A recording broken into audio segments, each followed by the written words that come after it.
اعوذ باللہ من الشیطان اللعین الرجیم بسم اللہ الرحمن الرحیم حمدا لک یا ذا الجود والمجد والاحسان والطول والامتنان وصلاۃ وسلاما علی من لا ينطق عن الهوى ان هو الا وحی یوحی حبیب قلوبنا وشفیع ذنوبنا وطبیب نفوسنا مولانا ومولا الثقلین جد الحسن والحسین ابی القاسم المصطفى محمد اللہم صل علی محمد وآل محمد وعلى آلہ الذین اذهب اللہ عنہم الرجس وطہرہم تطہیرا اللہم صل علی محمد وآل محمد لا سیما علی الامام المنتظر والحجة الثانی عشر واللعنة الدائمة الباقية على أعدائهم ومنكري فضائلهم وغاصبي حقوقهم من الازل الى قیام یوم الدین اما بعد۔ ناظرین گرامی قدر، مومنین اور مومنات، سلسلہ بیان سیرت معصومین علیہم الصلاۃ والسلام جاری و ساری ہے، اور گفتگو کا محور اور مرکز 10ویں امام حضرت امام علی بن محمد النقی الہادی علیہ آلاف التحیت والثناء ہے۔ سرکار امام علی النقی علیہ الصلاۃ والسلام ہمارے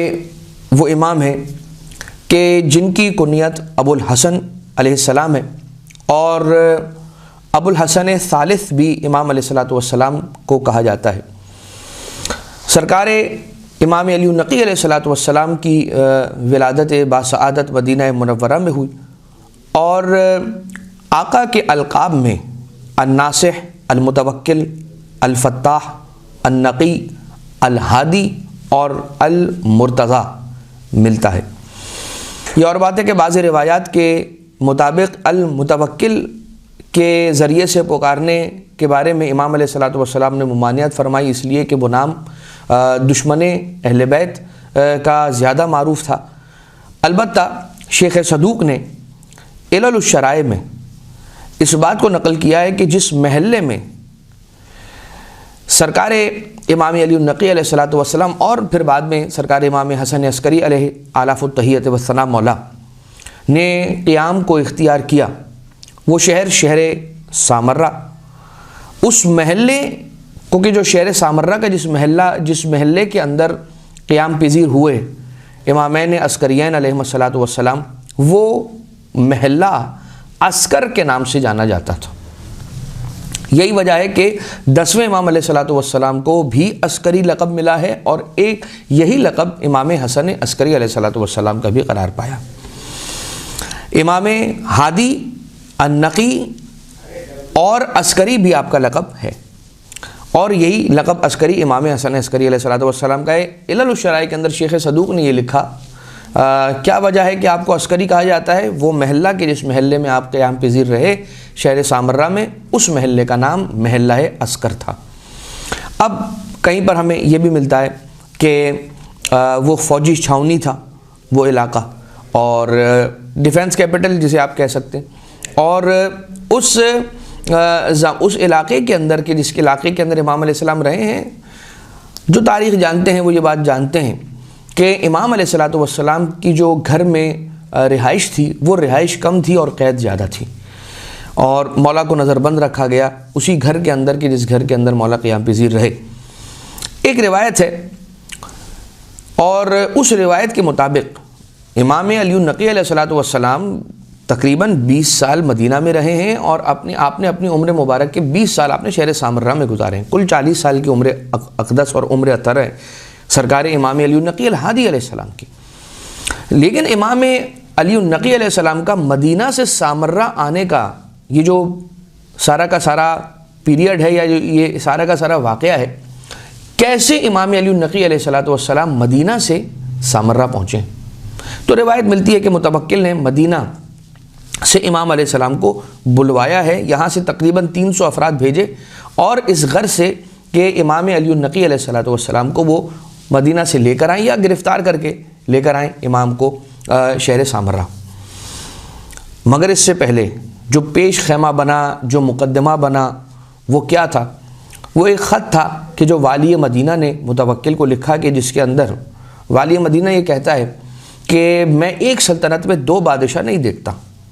اور یہاں پر یہ ہو رہا ہے کہ علی ابن محمد تمہارے ہوتے ہوئے بھی لوگوں کے دلوں میں جگہ بنا رہے ہیں۔ اچھا، ہوتا کیا تھا؟ مدینہ منورہ کے اندر امام علی النقی علیہ السلام لوگوں کو علوم اہل بیت اطہار تعلیم فرماتے تھے، لوگوں کو علم سے مزین فرماتے تھے، اور لوگ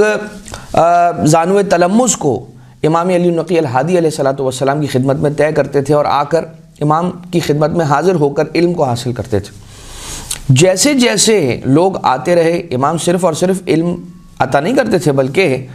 ان کی نگاہوں کو کھولتے تھے، ان کے ویژن کو بڑا کرتے تھے، اور ان کے ایمان کے مرحلے کو بلند کرتے تھے، حتیٰ ساتھ ساتھ لوگوں کی خبرگیری بھی کرتے تھے، خبرگیری بھی فرماتے تھے سرکار امام علی النقی الہادی علیہ السلام، جس کی وجہ سے قضائے حوائج جب لوگوں کی ہونے لگی امام علی النقی علیہ السلام کے دست مبارک سے، تو لوگوں کے دلوں میں اور زیادہ محبت بڑھنے لگی، بلکہ صرف حاجتوں کی برابری یا برآوردگی کی وجہ سے کسی کے دل میں امام علیہ السلام کی محبت کا پیدا ہو جانا یہ ایک اور عنوان ہے، بلکہ اگر کوئی شخص کوئی ایسا ہے کہ جس نے صرف اور صرف امام معصوم علیہ السلام کے چہرہ انور کی طرف نگاہ کر لی اور ان کے چہرہ اقدس کی زیارت کر لی، تب بھی بہت کافی ہے کہ اگر وہ سلیم الفطرت شخص ہے تو اس کے دل میں ضرور بضرور امام علی النقی علیہ السلام، امام معصوم اور ائمہ اہل بیت اطہار علیہ السلام کی محبت آ سکتی ہے۔ پروردگار عالم اس پر کرم کرتا ہے۔ خیر، لوگوں کا جو دائرہ تھا وہ وسیع ہوتا چلا گیا سرکار امام علی النقی علیہ السلام کے گرد، اور یہ بات والی مدینہ نے دیکھی اور خط میں لکھا کہ وہ لوگوں کو جمع کر رہے ہیں، انہیں مال دیا جا رہا ہے، اور وہ نعوذ باللہ من ذالک اسلحہ جمع کر کے تمہارے خلاف عروج کرنا چاہتے، قیام کرنا چاہتے، نہیں معلوم کیا کچھ جھوٹ اور تہمتیں، اور یہ بات پہنچی امام علی النقی علیہ السلام تک۔ تو امام نے بھی ایک خط لکھا متوکل کو اور کہا کہ ایک خط جو تجھے والی مدینہ نے لکھا ہے اس میں کوئی سچائی اور صداقت نہیں ہے، ہم تیرے خلاف کوئی اقدام کرنے یا کوئی ایسی چیز کرنے کا نہیں سوچ رہے، ہم تو یہاں پر علوم اہل بیت اطہار علیہ السلام کو فروغ دے رہے ہیں اور لوگوں کو سکھا رہے ہیں اور پڑھا رہے ہیں۔ لیکن اس نے ایک منافقت سے بھرا ہوا خط متوکل عباسی نے لکھا اور اس کے اندر امام علی النقی علیہ السلام کو سامرہ آنے کی دعوت دی، اور یہ کہتا ہے کہ آپ تو آل رسول ہیں، آپ رسول خدا کی جانشین ہیں، اور آپ کو چاہیے کہ آپ آئیے، آپ کے قدم مبارک سے شہر سامرہ کی سرزمین مزین ہو جائے اور نہیں معلوم آپ کا نور اس زمین پر آ جائے، اور منافقت سے بھرا ہوا ایک خط تھا۔ یہ خط امام علیہ السلام کے پاس پہنچا، اور اس کے کچھ دنوں کے بعد جو ہے یا اسی ساتھ ساتھ یہ 300 افراد بھی پہنچے کہ جو امام علیہ السلام کو مدینہ سے لے کر جانا چاہتے ہیں سامرہ، گرفتار کر کے ہی لے کر جانا چاہتے ہیں۔ جب مولا کو سامرہ لے آیا گیا تو متوکل نے کہ جو ایسا خط لکھ رہا تھا، ان الفاظ سے بھرا ہوا خط لکھ رہا تھا، اس نے نہ فقط یہ کہ امام علیہ السلام کو ریسیو نہیں کیا،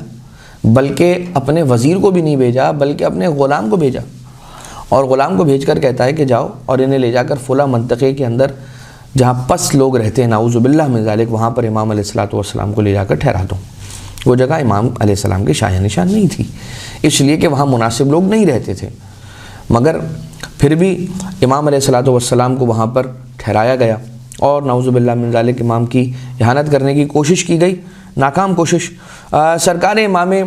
علی النقی علیہ السلام کی اس حالت کو دیکھ کر ابو ہاشم جعفری رونے لگے اور کہنے لگے مولا یہ مقام آپ کے شایع نشان نہیں ہے۔ تو آقا نے 2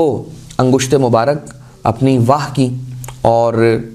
بتایا ابو ہاشم جعفری کو کہ اے ابو ہاشم جعفری اس کے درمیان دیکھو کیا نظر آ رہا ہے۔ ابو ہاشم کہتے ہیں کہ مولا یہ تو محلات نظر آ رہے ہیں، قصور نظر آ رہے ہیں، بڑے بڑے قصر نظر آ رہے ہیں۔ مولا نے فرمایا کہ یہ جنت میں ہمارے وہ محلات اور گھر ہیں کہ جنہیں پروردگار عالم نے ہمارے لیے مہیا کر رکھا ہے۔ تو ہماری نگاہوں میں یہ ہے، ہماری نگاہوں میں یہ جگہ نہیں ہے جہاں ہم آ گئے ہیں اس وقت۔ بہرحال یہ امام علیہ الصلوۃ والسلام کا صبر ہی تھا۔ لیکن اذان محترم، جو یہ 300 افراد گئے ہیں نا امام علیہ الصلوۃ والسلام کو مدینہ سے لے کر آنے کے لیے، ان میں 2 سالار تھے، یعنی 300 افراد کو سنبھالنے کے لیے 2 سالار اور 2 لیڈرز کو بھیجا تھا متوکل نے۔ یہ 2 سالار وہ تھے کہ جن کی آپس میں بنتی نہیں تھی، عقائد کے اعتبار سے بھی نہیں بنتی تھی اور دوستی وغیرہ کے اعتبار سے بھی نہیں بنتی تھی۔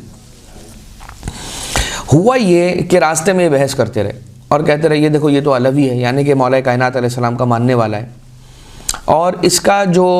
امام تھا وہ نعوذ باللہ من ذالک، خاکم بدہن میرے منہ میں خاک، وہ ملعون یہ کہتا ہے کہ اس کا جو امام تھا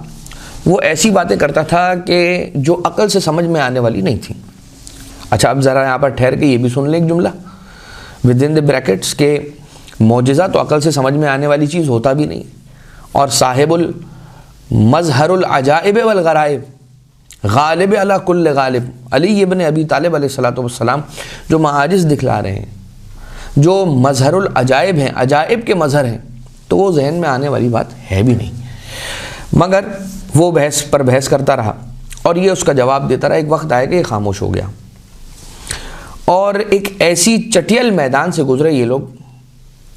نو مینز لینڈ، ایک ایسے صحرا سے گزرے ہیں یہ لوگ کہ جس صحرا میں کوئی آدم نہیں، آدمی نہیں، آدم ذات نہیں، کوئی نہیں، خالی صحرا۔ یہ والا جو تھا، جو دشمن علی تھا، اس نے پھر سے پلٹ کر مولا کے ماننے والے سے سوال کیا، سالار سے، یہ بتا کہ تیرے مولا یہ کہہ گئے ہیں کہ پروردگار عالم قیامت میں زمین کے ہر ٹکڑے سے، ہر چپے سے 70 افراد یا 70 ہزار افراد کو اٹھائے گا اور مبعوث کرے گا اور جنت میں یا میدان حشر میں بھیجے گا۔ تو یہ بتا یہاں سے کیسے پروردگار عالم 70 آدمیوں کو نکالے گا زمین کے اس ٹکڑے پر جہاں پر کبھی زندگی رہی ہی نہیں، جہاں پر کوئی انسان رہتا ہی نہیں ہے، جو جگہ بالکل خالی ہے، ایک چٹیل میدان، ایک ڈیزرٹ، ایک صحرا ہے، یہاں سے کیسے نکالے گا، یہاں سے کیسے مبعوث کرے گا پروردگار 70 افراد کو ہر ٹکڑے سے؟ دیکھا تمہارے پاس کوئی جواب نہیں ہے، اور وہ استہزاء کرتا رہا اور نعوذ باللہ امام کی تعلیمات کا، امام کی احادیث کا، مولا کی بیان کردہ روایتوں کا اور اخبار ائمہ اطہار، اخبار آل محمد علیہ الصلوۃ والسلام کا مذاق اڑاتا رہا۔ یہ پہنچے مدینہ، سرکار امام علی النقی الہادی علیہ الصلوۃ والسلام سے کہا گیا کہ آپ آمادہ ہو جائیں کہ آپ کو ہم نے لے کر جانا ہے۔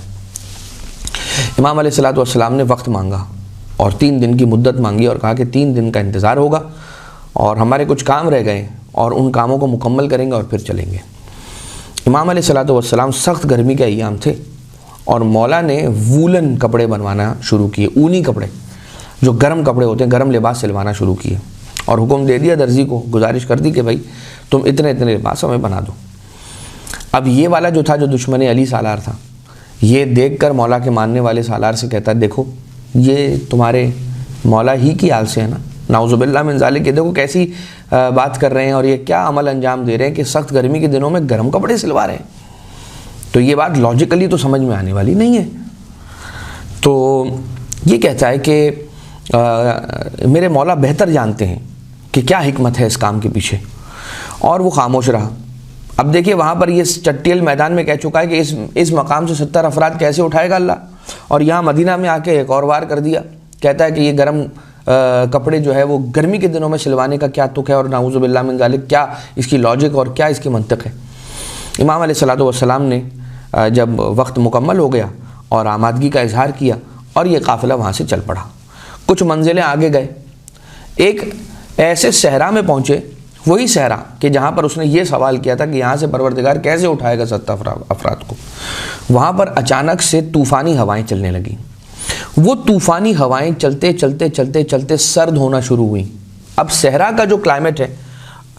اور صحرا کا جو ایٹماسفیئر ہے وہ اتنا زیادہ انسرٹن اور ان ایکسپیکٹڈ ہوتا ہے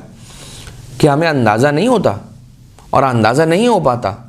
کہ کب موسم تبدیل ہو جائے، کب گرمی آ جائے اور کب سردی آ جائے۔ تو اچانک سے طوفانی ہوائیں چلیں اور طوفانی ہوائیں سرد ہو گئیں، اتنی ٹھنڈی ہوائیں چلیں کہ لوگ ٹھٹھرنا شروع ہو گئے. تب امام علیہ الصلوۃ والسلام نے وہ اونی لباس جو سلوایا تھا انہیں نکالا اور لوگوں میں تقسیم کیا. اپنے سپاہیوں اپنے اصحاب کو بھی دیا اور ان دوسرے جو سپاہی تھے متوکل کے آئے ہوئے ان لوگوں کو بھی دیا اور ان سے بھی کہا کہ بھائی تم سارے آپس میں اسے مل بانٹ کر استعمال کرو. لیکن پھر بھی لوگ ایسے تھے کہ جو اس ٹھنڈ کی تاب نہ لا سکے اور اسے برداشت نہ کر سکے اور مر گئے. وہاں پر ان کا انتقال ہو گیا. جب مرے ہیں اور گنا گیا ہے تو تقریباً یہ تعداد 70 یا 80 ملتی ہے. اب یہ افراد پہنچے اور آنے کے بعد امام علی النقی علیہ السلام سے پوچھا کہ یہ بتائیے اے رسول خدا کے فرزند، اتنے سارے لوگوں کو دفنانے کے لیے ایک ایک قبر کھودیں گے تو بہت وقت لگے گا، کیا کیا جائے؟ تو امام علیہ السلام نے فرمایا ایک بڑا سا گڑھا کھودو اور اس کے اندر ان سب کو دفنا کر ایک مجموعی قبر بنا دو. اور جب یہ آقا فرما چکے اور انہوں نے قبر بنا لی تو اس سالار کو کہ جو مولا کائنات کا دشمن تھا اور بار بار اعتراض کر رہا تھا امام علیہ الصلوۃ والسلام کے فرامین اور احادیث پر، اسے بلا کر امام علیہ الصلوۃ والسلام امام علی النقی الہادی علیہ الصلوۃ والسلام نے ارشاد فرمایا تو سوال کر رہا تھا نا آتے ہوئے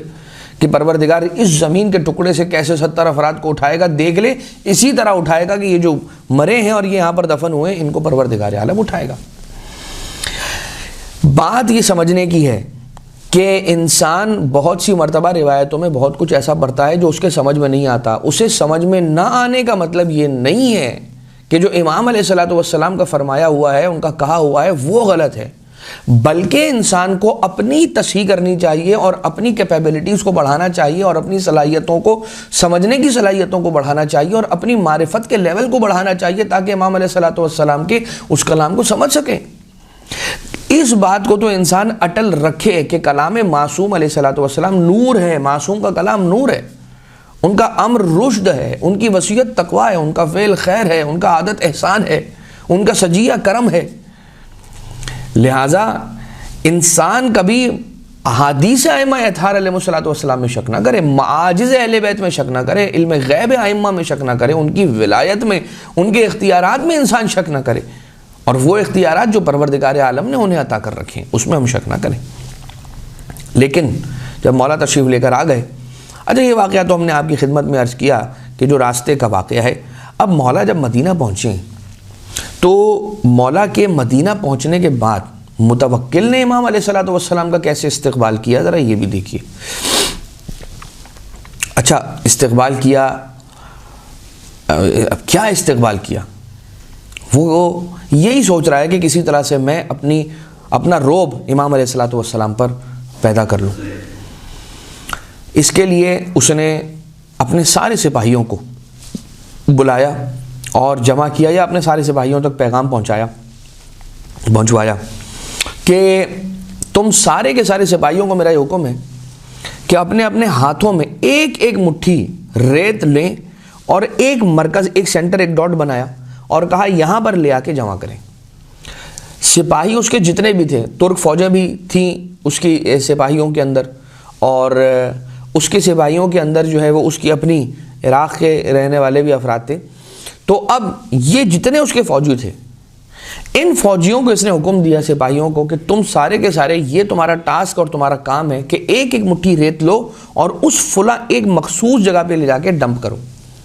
جب یہ سارے کے سارے اسے لے جا کر جمع کرتے رہے تو ہوا یہ کہ وہاں پر ایک چھوٹا سا ٹیلا بن گیا. اور جب یہ ٹیلا بن گیا تو اس ٹیلے کے اوپر اس نے حکم دیا متوکل نے کہ میرا جو تخت ہے وہ اس ٹیلے کے عین اوپر لے جا کے لگایا جائے اور سجایا جائے.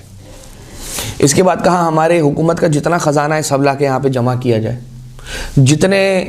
سواریوں کے جانور ہیں انہیں لا کر جمع کیا جائے، جتنا غلہ ہے اسے لا کر جمع کیا جائے، جتنا ریوڑ ہے اسے لا کے جمع کیا جائے، جتنا سونا چاندی ہے اسے لا کر جمع کیا جائے، جتنا اسلحہ ہے اسے لا کر جمع کیا جائے، اور جتنے ایسٹس ہیں وہ سب لا کے یہاں پہ جمع کیا جائے.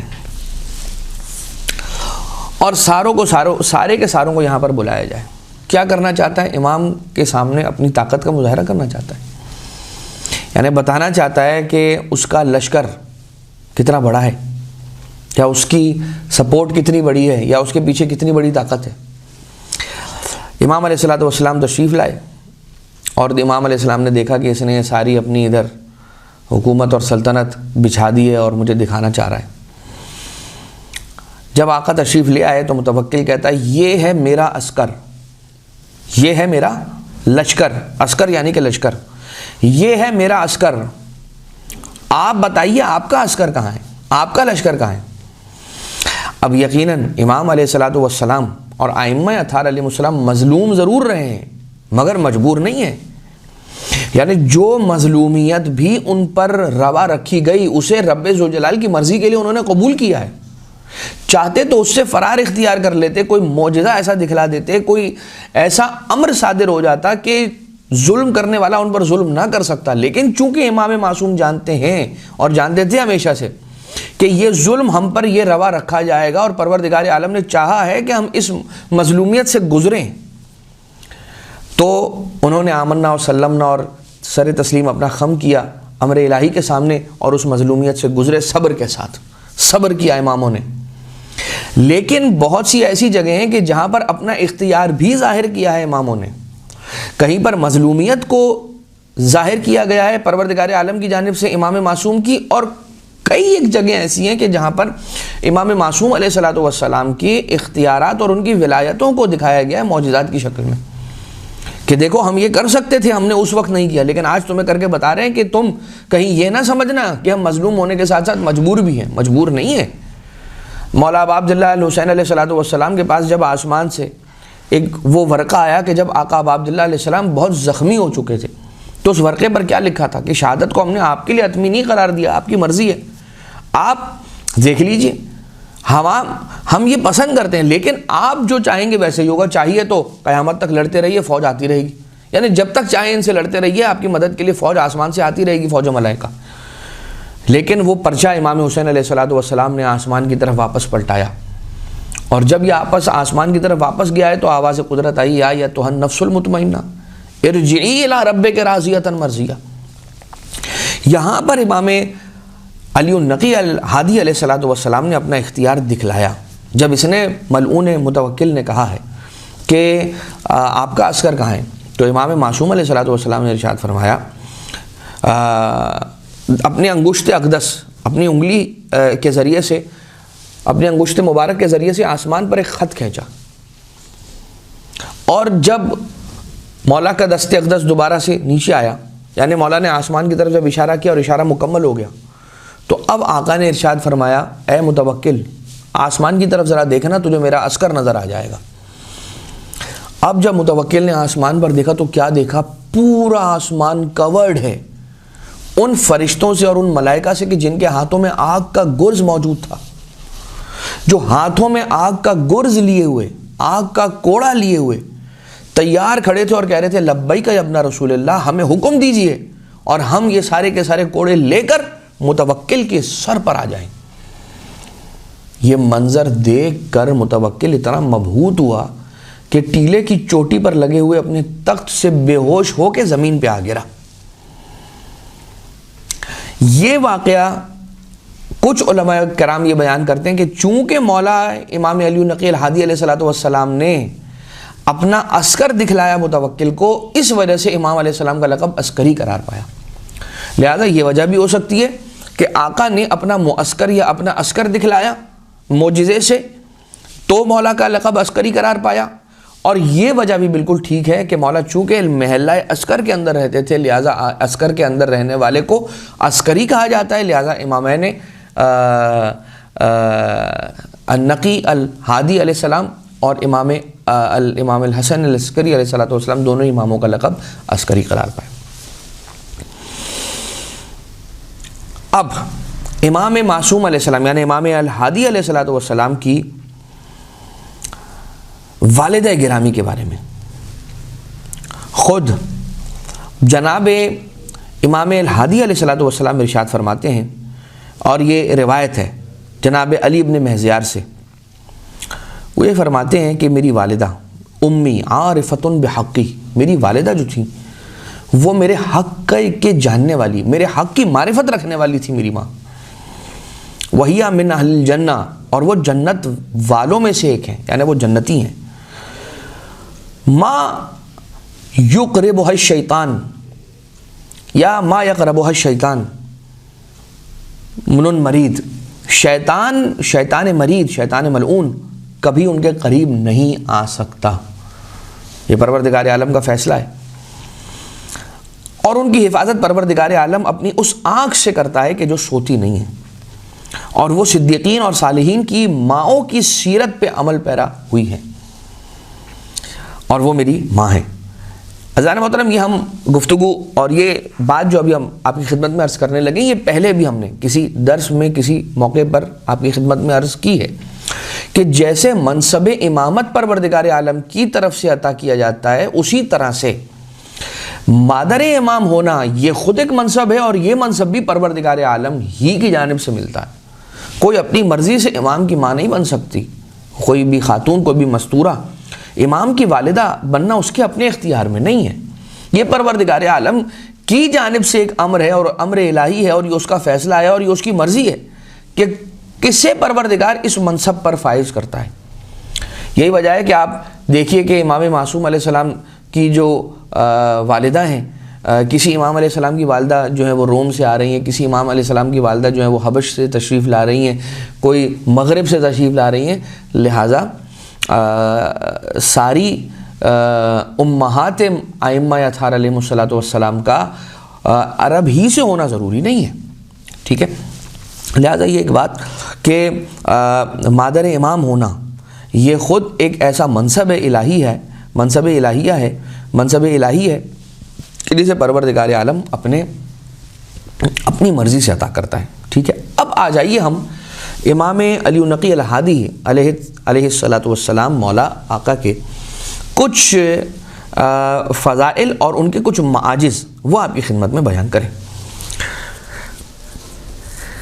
کتاب کا نام ہے الثاقب فی المناقب، اور ابراہیم ابن بلتون اپنے والد سے یہ بات نقل کرتے ہیں. ابراہیم ابن بلتون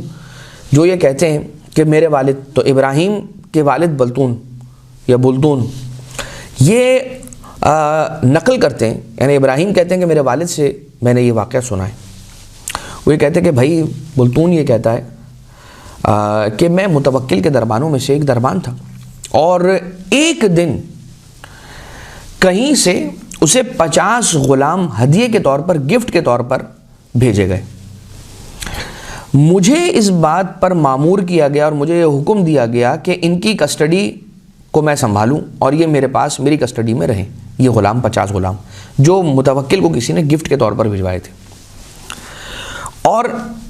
میں ان کا خیال رکھوں، ان کے ساتھ اچھا سلوک کروں، ان کے کھانے پینے کا انتظام کروں، ان کی دیکھ بھال کروں، ان کو جو بھی ضرورت ہو وہ ان کو دوں. یہ ان 50 غلاموں کے لیے انتظام کروایا متوکل نے میری کسٹڈی کے اندر دے کے. اس بات کو 1 سال گزر گیا کہ میں ان کا خیال رکھتا رہا اور ان کو سنبھالتا رہا، یا ان کی کسٹڈی اور ان کی کیئر ٹیکنگ کرتا رہا. ایک دن متوکل کے دربار میں امام علی النقی الہادی علیہ السلام تشریف لے کر آئے. ذرا سنیے گا غور سے. امام ہادی علیہ السلام جب دربار میں تشریف لائے تو آ کے مولا تشریف فرما ہوئے. جیسے ہی امام علیہ السلام تشریف فرما ہوئے تو متوکل نے حکم دیا کہ ان 50 غلاموں کو تو ذرا لے کر آؤ، ہم دکھائیں ذرا کہ یہ 50 غلام ہمیں گفٹ میں ملے ہیں، تو ہم ذرا امام ہادی علیہ السلام کو بھی دکھلائیں. ان غلاموں کو بلایا گیا اور وہ غلام سارے کے سارے آ کے وارد دربار ہوئے. جب یہ دربار میں آئے اور ان کی نگاہ امام ہادی علیہ السلام پر پڑی ہے تو سارے کے سارے امام علیہ السلام کے سامنے سجدہ ریز ہو گئے اور اپنے پیشانیوں کو امام علیہ السلام کے قدموں پہ رکھ دیا. جیسے ہی متوکل نے یہ منظر دیکھا اسے برداشت نہ ہوا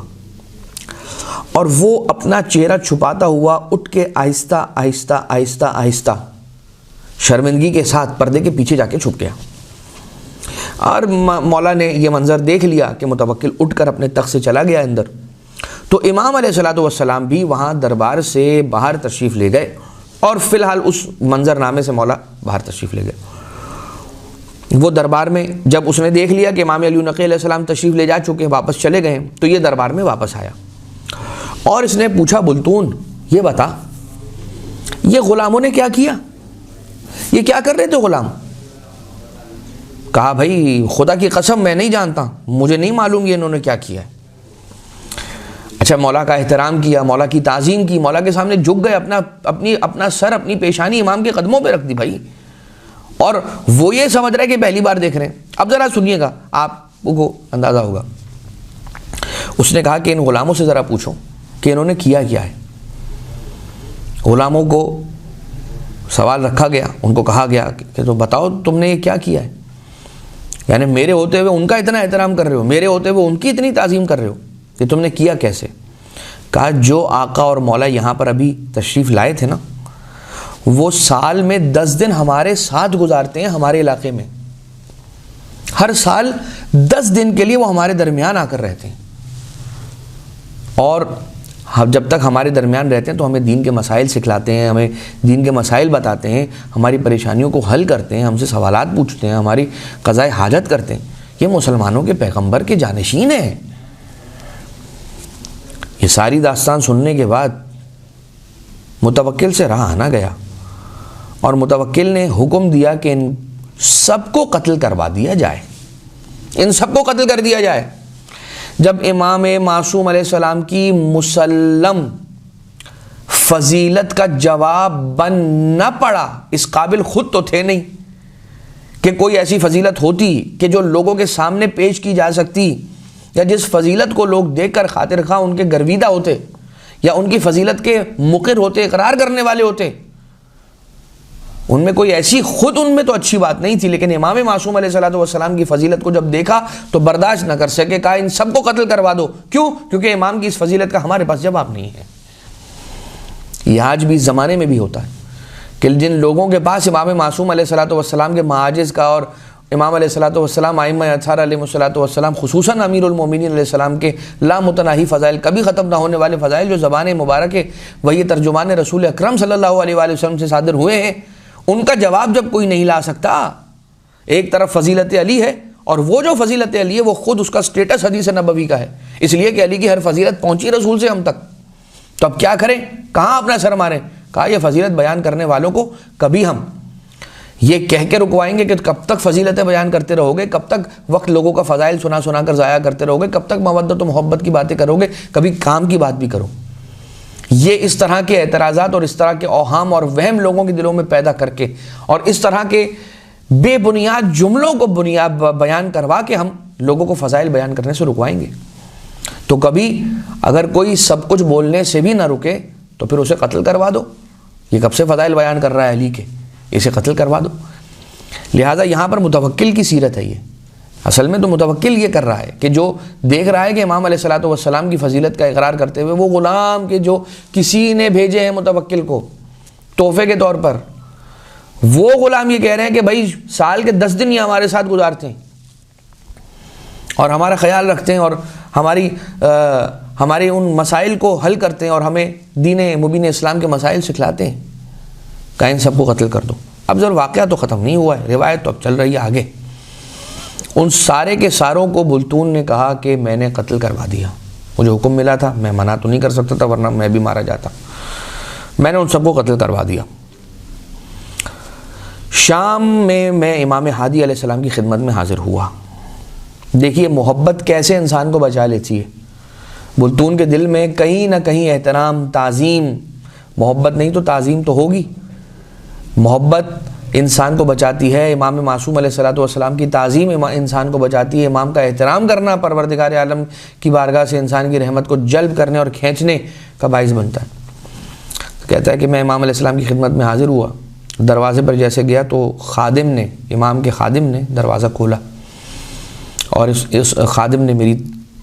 طرف دیکھنا شروع کیا اور بڑے غور سے مجھے دیکھتا جا رہا تھا۔ جب اس نے مجھے پہچان لیا اور یقین ہو گیا کہ میں وہی ہوں جو وہ سمجھ رہا ہے، تو اس نے مجھے اندر آنے کا حکم دیا اور کہا کہ امام تمہارا ہی انتظار کر رہے تھے۔ میں جب اندر داخل ہوا تو امام کی خدمت عالیہ میں بیٹھا اور مولا کو سلام کیا۔ مولا نے سلام کا جواب ارشاد فرما کے پوچھا، بلتون یہ بتا ان غلاموں کے ساتھ کیا سلوک کیا گیا؟ کہتا ہے کہ مولا سب کو قتل کروا دیا گیا۔ امام علیہ السلام فرماتے ہیں کہ سب کے سب کو قتل کروا دیا؟ اس نے کہا ہاں خدا کی قسم سب کے سب قتل کروا دیے گئے۔ امام علیہ السلام فرماتے ہیں اتحب ان تراہم، کیا تو چاہتا ہے کہ ان سے ملاقات کرے؟ کیا وہ 50 غلام کہ جن کو متوکل قتل کروا چکا ہے اور اس قتل کے حکم کو تو نے امپلیمنٹ کروایا، ایگزیکیوٹ کروایا ہے، یہ بتا کیا تو ان 50 غلاموں سے ملنا چاہتا ہے؟ ایک مرتبہ پیشانی پہ پسینہ نمودار ہوا اور کہتا ہے خدا کی قسم بالکل ملنا چاہتا ہوں مولا، بالکل انہیں دیکھنا چاہتا ہوں، کیوں نہیں؟ تو مولا نے ارشاد فرمایا جاؤ اور جا کر پردے کے پیچھے ذرا بیٹھ کر دیکھو، پردے کے پیچھے ذرا جا کر جھانکو، دیکھو کیا ہے وہاں۔ جب وہ بلتون آیا، اس نے پردے کو ذرا سا ہٹایا تو کیا دیکھا؟ یہ 50 غلام امام علیہ السلام کے بیت الشرف کے اندر موجود پردے کے پیچھے تشریف فرما ہیں اور سکون سے بیٹھے ہوئے ہیں، ان کے سامنے تشت رکھا ہوا ہے، انواع و اقسام کے پھل موجود ہیں اور ان پھلوں کو کاٹتے جا رہے ہیں اور کھاتے جا رہے ہیں۔ یہ امام معصوم کا معجزہ ہے، امام علی النقی الہادی علیہ السلام کا معجزہ ہے۔ یعنی کہ جب زندگی میں اس دنیا کے اندر انسان کو امام کی محبت اور امام کی تعظیم اور امام کا احترام کرنا اس حد تک بچا سکتا ہے کہ اگر مار بھی دیا جائے تو پھر زندہ کر دے گا خدا، تو وہاں پر انسان کو کیا ائمہ اطہار علیہ السلام آتش جہنم سے نکالنے کی صلاحیت اور اختیار نہیں رکھتے؟ تو جب یہ کہا جاتا ہے کہ جب امام حسین علیہ السلام کی یہ روایت ہے کہ من زارنی فی حیاتہ زرتہ بعد مماتہ، جو اپنی زندگی میں میری زیارت کرے اس کی موت کے بعد میں اس کی زیارت کے لیے آتا ہوں، وَلَوْ وَجَدْتُهُ فِي النَّارِ لَأَخْرَجْتُهُ، اور اگر حتیٰ اگر میں اسے آتش جہنم میں بھی پاؤں گا تو وہاں سے اسے نکال کے لے آؤں گا، نکال کر لے آؤں گا اسے وہاں سے۔ تو اگر امام حسین علیہ السلام کو یہ اختیار نہ ہوتا تو کبھی امام علیہ السلام اس بات کا دعویٰ نہ کرتے، اور انہیں اختیار ہے، اور یہ اختیار رب ذوالجلال نے دیا۔ یہاں پر دیکھیے امام علی النقی علیہ السلام کی تعظیم کرنے والوں کو کس طرح سے آقا نے نئی زندگی عطا کی ہے۔ یہ واقعہ الثاقب فی المناقب نامی کتاب کے صفحہ نمبر 529 کے اوپر موجود تھا۔ اب آ جائیے، ہم اور آپ کیا جانیں کہ امام معصوم علیہ السلام اور امام کا علم امام اور علم امامت ہوتا کیا ہے، ہم کیا جانیں؟ وہ ہمارے اور آپ کے دلوں کے احوال سے واقف ہیں، وہ ہماری آپ کی پریشانیوں سے واقف ہیں، وہ ہم اور آپ جو مصائب برداشت کرتے ہیں اس کی تلخی اور اس کی تکلیف امام معصوم علیہ السلام بھی محسوس کرتے ہیں۔ ٹھیک ہے، آئیے آپ کو اس اعتبار سے 2 روایتیں عرض کرتا ہوں۔ ایک روایت کہ جس کے اندر امام علیہ السلام جناب ابو ہاشم جعفری کا یہ واقعہ ہے، اور ابو ہاشم جعفری کے ساتھ ملتا جلتا ایک ہی طرح کا 2 واقعات، ملتے جلتے ایک ہی طرح کے 2 واقعات ہوئے ہیں۔ اب یہ دونوں ہی روایتیں ابو ہاشم جعفری سے ہم تک پہنچی ہیں۔ ایک سال ایسا ہوا تھا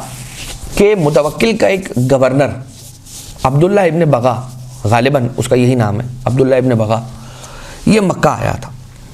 اور مکہ میں حج کے لیے آیا، اور حج کرنے کے بعد یہ مدینہ آیا۔ اچھا آپ دیکھ لیجئے گا، شاید ہم یہ بات پہلے بھی بیان کر چکے ہوں کہ جتنے اس طرح کے سفراء ہیں یا جو ایمبیسڈرز ہیں یا وہ افراد کے جو حجاز مقدس سے باہر سے تشریف لے کر آ کے امام سے مدینہ میں ملاقات کر رہے ہیں، یہ زیادہ تر وہ ملاقاتیں ہیں کہ جو حج کے زمانے میں ہوئی ہیں، حج کے زمانے سے پہلے یا حج کے زمانے کے بعد، اس لیے کہ یہ آتے تھے عراق سے اور دنیا کے دوسرے ان علاقوں سے کہ جہاں پر دین مبین اسلام تھا، وہاں سے اٹھ کر یہ آتے تھے مکہ، اور مکہ حج کے موقع پہ پوری دنیا کے مسلمانوں کا سینٹر ہوتا تھا اور آج بھی ہے۔ تو یہاں جب یہ مکہ آئے حج کرنے کے بعد، جب اپنا واجب انجام دے دیا، اور حج یا مستحب اگر حج ہے تو حج انجام دینے کے بعد جب یہ مدینہ آتے تھے تو امام معصوم علیہ السلام کی زیارت سے ضرور مشرف ہوتے تھے، اور یہ روایتیں بھی ملتی ہیں کہ تم کیا نہیں چاہتے کہ اپنا حج کو مکمل کرو اور اسے اتمام تک پہنچاؤ، تو ہم ائمہ معصومین علیہ السلام کی قبروں کی زیارت کے لیے آیا کرو کہ جس کے ذریعے سے تمہارا حج اپنے 100% پر پہنچ جائے گا، قبولیت کی سند مل جائے گی۔ خیر، اب عبداللہ ابن بغا آیا ہے مکہ حج کرنے کے لیے، اور حج کرنے کے بعد یہ مدینہ آنے والا ہے، تو امام علیہ السلام کے در دولت پر بھی حاضری کا اس کا ارادہ تھا۔ یہ ابو ہاشم جعفری کہتے ہیں کہ میں نے دیکھا کہ امام علیہ الصلوۃ والسلام اپنی سواری پہ سوار ہو کر اس کے استقبال کے لیے جا رہے ہیں، اس کو ریسیو کرنے کے لیے جا رہے ہیں، چاہے دروازے تک جا رہے ہیں چاہے شہر کے باہر جا رہے ہیں۔ امام علیہ الصلوۃ والسلام نے فرمایا کہ اگر تم میرے ساتھ چلنا چاہتے ہو تو تمہیں اجازت ہے، آ جاؤ میرے ساتھ چلو، کوئی مسئلہ نہیں ہے۔ اور ابو ہاشم جعفری کہتے ہیں کہ میں روانہ ہو گیا، مدینے سے باہر نکلے، ہم شہر سے باہر نکلے۔ غلام سے امام علیہ الصلوۃ والسلام نے یہ کہا کہ جاؤ اور دیکھو کہ آیا وہ لشکر آ گیا ہے کہ جس لشکر میں عبداللہ ابن بغا نے آنا تھا، یا وہ لشکر ابھی نہیں پہنچا۔ اور مجھ سے یہ فرمایا کہ انزل بنا یا ابا ہاشم، میرے ساتھ آ جاؤ، اترو اپنی سواری سے نیچے آؤ۔ تو میں ابو ہاشم جعفری اب یہ کہتا ہے کہ میرے ذہن میں کچھ خواہش تھی، کوئی تقاضا کرنا چاہ رہا تھا، میں امام سے کچھ مانگنا چاہ رہا تھا دنیاوی حاجت کے اعتبار سے، لیکن مجھے شرم آ رہی تھی کہ میں اپنا منہ کھولوں اور اپنی زبان سے وہ تقاضا پیش کر دوں امام کی خدمت میں کہ جو میرے ذہن میں ہے۔ ایک مرتبہ یہ جب ذہن میں تھا خیال، کبھی میں قدم آگے بڑھاتا تھا کبھی قدم پیچھے ہٹاتا تھا، یعنی کہ بے چینی کی کیفیت تھی کہ میں بے قراری ہے، میں وہ بات کروں میں بات نہیں کروں، میں مولا سے مانگوں میں مولا سے نہیں مانگوں، کہوں مولا کو میری ہیلپ کرنے کے لیے نہیں کروں۔ امام علیہ الصلوۃ والسلام نے اتنے میں اپنی عصا یا اپنی لاٹھی، یا وہ جو مولا کے پاس چابک تھا، یا وہ جو مولا کے پاس لکڑی کا پیس تھا، امام علیہ الصلوۃ والسلام نے اپنے عصا کے ذریعے سے زمین پر انگشت سلیمان کا نقش بنایا اور کچھ آگے پیچھے لکھا، ٹھہرو اور دے دو، روک دو، اس طرح سے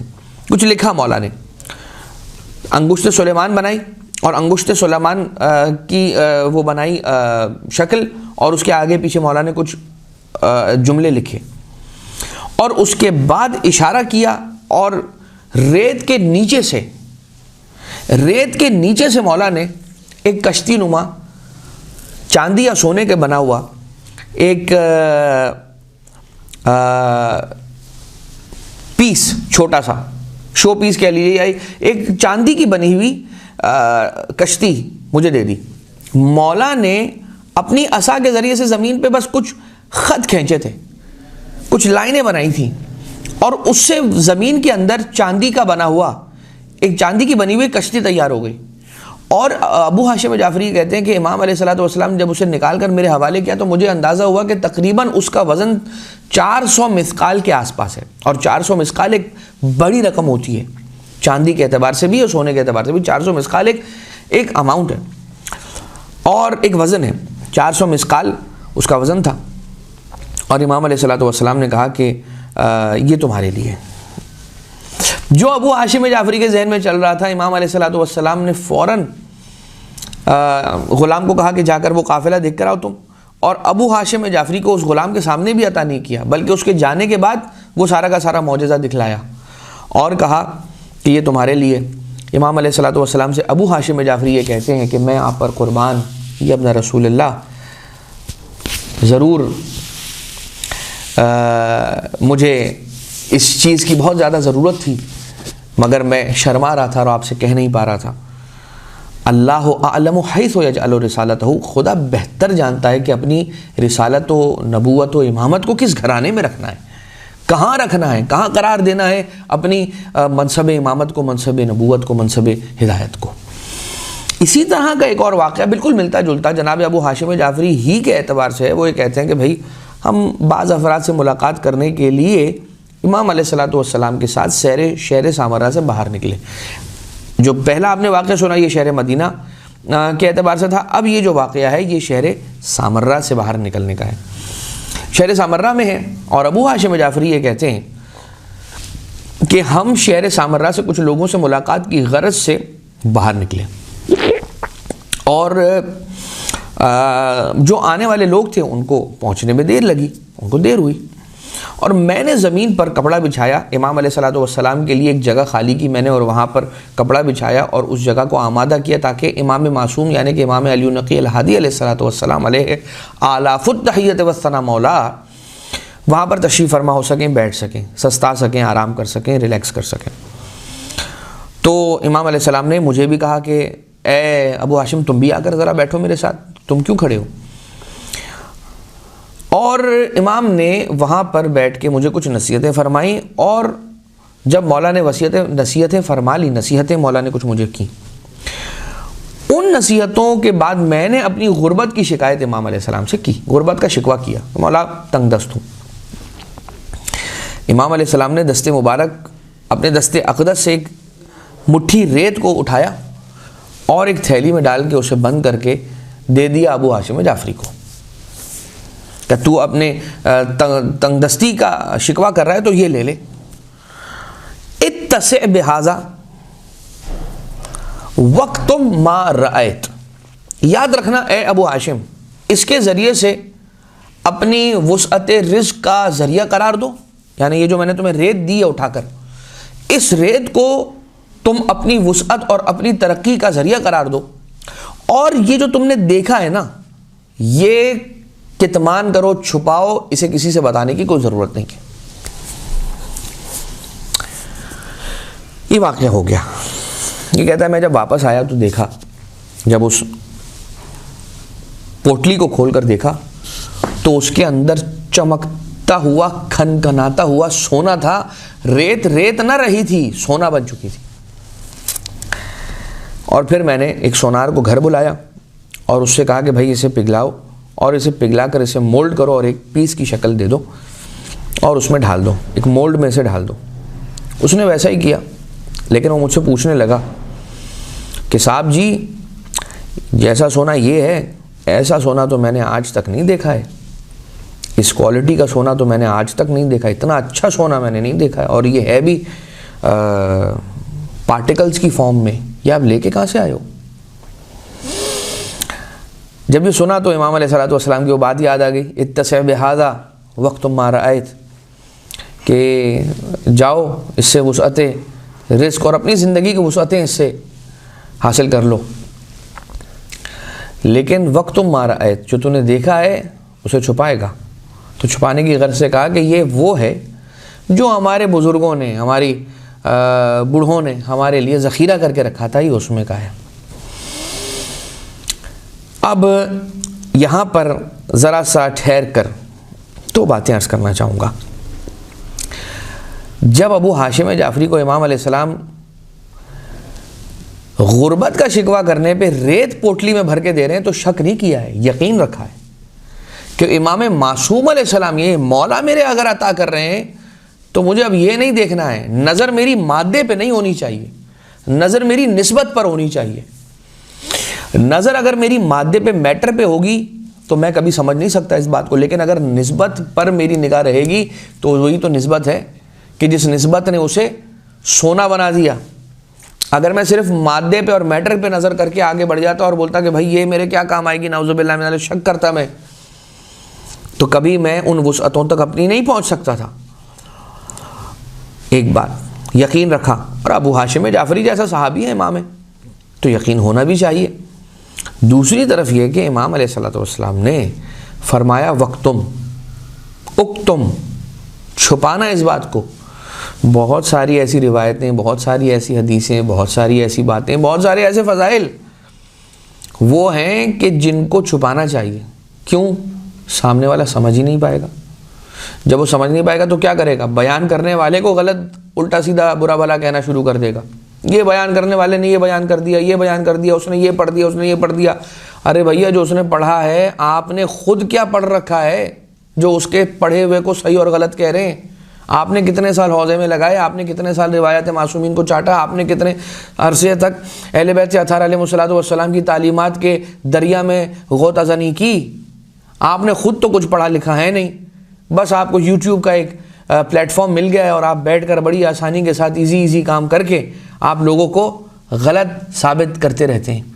اور کہتے رہتے ہیں کہ بھئی فلاں غلط ہے، فلاں غلط ہے، یہ بھی غلط ہے، یہ بھی غلط ہے، وہ بھی غلط ہے۔ تو بس جو اہل بیت اطہار کے حق کی بات کرے، جو ان کے امر کی بات کرے، جو ان کی فضیلت کی بات کرے، جو ان کے امر کا احیاء کرے، وہ غلط ہے۔ اور دنیا میں وہی ایسے دوسری طرف اسی طرح کے دکھنے والے لوگ امام پر جھوٹ باندھنے والے ہوں گے، ان کے خلاف کبھی آپ بات نہیں کریں گے، ان کو کبھی غلط نہیں کہیں گے آپ۔ جو امام علیہ السلام کی تعلیمات اور ان کی روایات کے عین مخالف جا کر، اس کی عین اپوزٹ جا کر جو بات کر رہا ہے، آپ اس کو تو بولیں گے کیا زبردست بات کی ہے اس نے، کتنی اچھی بات کی ہے، کتنی لاجیکل بات کی ہے۔ بات عزیزان محترم یہاں پر لاجک اور ان لاجک کی نہیں ہے۔ جب بات امام معصوم کے کلام کی آ جاتی ہے تو پھر وہاں پر لاجک ان لاجک نہیں دیکھا جاتا، وہاں پر یہ دیکھا جاتا ہے کہ یہ اس زبان مبارک سے نکلی ہوئی باتیں ہیں کہ جو معصوم زبانیں ہیں، اس پر یقین کیا جاتا ہے اور اس پر ایمان لایا جاتا ہے۔ اور اگر انسان کو سمجھ نہ آئے تو رب ذوالجلال سے اس بات کی طلب کی جاتی ہے کہ پروردگار مجھے اتنی وسعت عطا کر، میرے قلب میں، میرے ایمان میں، میرے عقل میں، میرے ذہن کو اتنا وسیع کر کہ امام معصوم کے اس کلام کو سمجھ سکوں۔ تو آج کی حد تک ہم امام علی نقی الہادی علیہ السلام کی سیرت طیبہ کے اعتبار سے بیان کو یہاں پر روکتے ہیں۔ انشاءاللہ اگلے حصے میں امام علیہ السلام ہی کی سیرت مطہرہ کے کچھ اور پہلوؤں کو آپ کی خدمت میں پیش کرنے کی سعادت کو حاصل کریں گے۔ تب تک کے لیے وما علینا الا البلاغ المبین، وصلی اللہ علی محمد وآلہ الطیبین الطاہرین۔